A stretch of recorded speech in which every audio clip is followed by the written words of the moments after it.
Okay, so you're a med student, right? You've just seen a patient and you start presenting and you get about 10 seconds in and the consultant stops you and says, okay, I'm going to stop you right there. Can someone who actually knows a thing or two about the patient start talking, and points to someone else on the team? Well, that sucks. That's not something you ever want to happen. It's the worst. That's humiliating and you hate it. So why does that happen and how can you stop it? Well, luckily for you, that's the topic of today's video. Today we're going to be talking about what are the biggest mistakes you make as a clinical student when you present a patient, and how can you stop it? How can you get better? So let's not waste any more time. Let's get right into it. So when you start presenting a patient, right, especially if you've just started and it's the first couple of times you're presenting, you've seen a patient, but the senior's already seen them as well. So you start and you're nervous. You don't want to mess up, so you look down at your notes and you start something like this. This is Mr. X.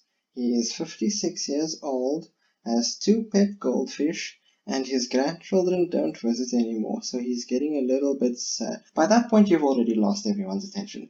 Everyone else on the ward round is looking around on their phones, the consultant's bored. Yeah, no one's listening to you anymore. It sucks, it's harsh, but it's true. So when they ask you to present your patient, they're not asking for you to read your notes. That's what you hear, but that's not what they're saying. They are telling you, present the patient. And the disconnect comes in between what you expect from your presentation and what they expect from your presentation. Now what that means is, when you start out, right, what you're expecting from your presentation is for someone to listen to you, for someone to let you read your notes, maybe you get a signature out of it, something like that. That's what you're expecting. You're going to read your notes and tell them what you learned from your interview with this patient. But that's not what they care about, and it's harsh, but it's true. Their priority of everyone else standing there is not to listen to you talk. It's not to listen to your notes. It's to learn about the patient. And if you spend the first 30 seconds telling them about things that are not important for why the patient came in, they are going to lose interest and they're going to tell someone else to step up. So how you can combat this is, you start off with important information. You always start off with what's important for the person listening. But now you're saying, okay, but this is the first few patients I've seen, but of all the things I've written in my notes, how am I supposed to know what's important? I haven't presented enough patients. I've only presented 2 or 3. Now what do I do? Well, lucky for you, because I'm about to tell you what's important. So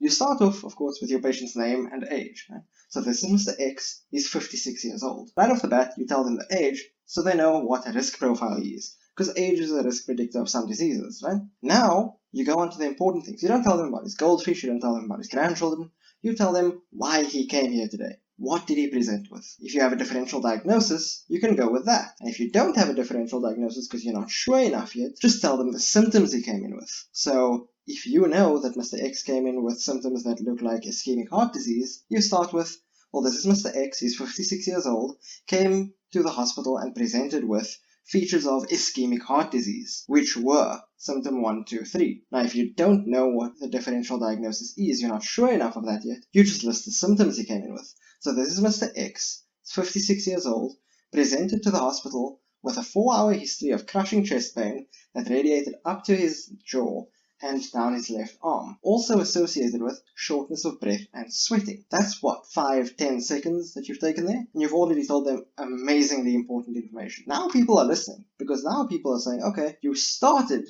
and you told me something important, right? Now I need to listen to you. Now you capitalize on that, right? Now you've got their attention. Now you go on with risk factors. So if you say he's come up with symptoms like chest pain and those kind of things, look at diseases that can cause that and talk about the risk factors. So Mr. X is 56 years old, came in presenting with features of ischemic heart disease, being chest pain, shortness of breath, anxiety, sweating. Then go on to the risk factors. So he's got a 40-pack-year history of smoking, plus he has hypertension. Now that's important. Now that you've already told them in 3 sentences. This is Mr. X, this is his age and risk group, these are his symptoms, and these are his risk factors. At that point, you've already got a good idea of what's going on. Now you want to finish it off properly and you want to tell them more about this condition. If Mr. X then had complications, or you have any other information about how many episodes he's had, or if this is his first episode, you put that in at the end, right? Now all of this is called your clinical summary. It's the first few sentences you say when you're presenting a patient, and it's very important that you put it first. So you go with your complete clinical summary.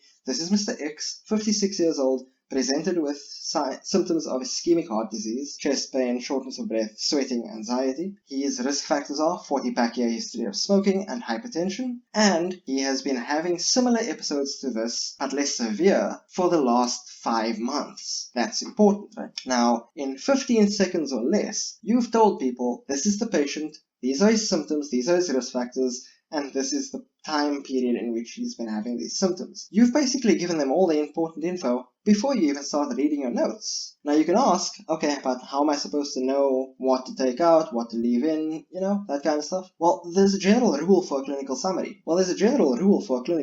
It's name, age, symptoms and differential diagnosis, risk factors, complications, and chronicity, which is all the stuff I just told you about before. If you put that in your clinical summary, you're going to be giving everything the clinician wants. Now, every doctor has their own way of, wanting things done, but most of them encompass the same 6 things I've told you here. So most clinical summaries are a variation of exactly those 6 things. If you do those 6 things in that order, you won't have a problem. Another thing about your clinical summary, even though it's the first thing you say, it's the last thing you write. Once you've finished taking your notes, you've done your exam, you've done everything, that's when you sit down and before you present, you write down a quick clinical summary that you start off your presentation with. You don't start with your clinical summary, you do everything else first, and then just before you present, you make a clinical summary and you start your presentation with that. So if you like the video and you want more content like this, subscribe to the channel down below, leave a like, leave a comment telling me what is it that you have the most difficulty with when you're seeing patients or when you're presenting patients. What would you like me to go through next? And I do offer live video tutorials on topics of your choosing, so if you are interested in those, check out the link to the Patreon down below, or send me an email on thehelpmedic@gmail.com. Thanks everyone for watching. See you next time.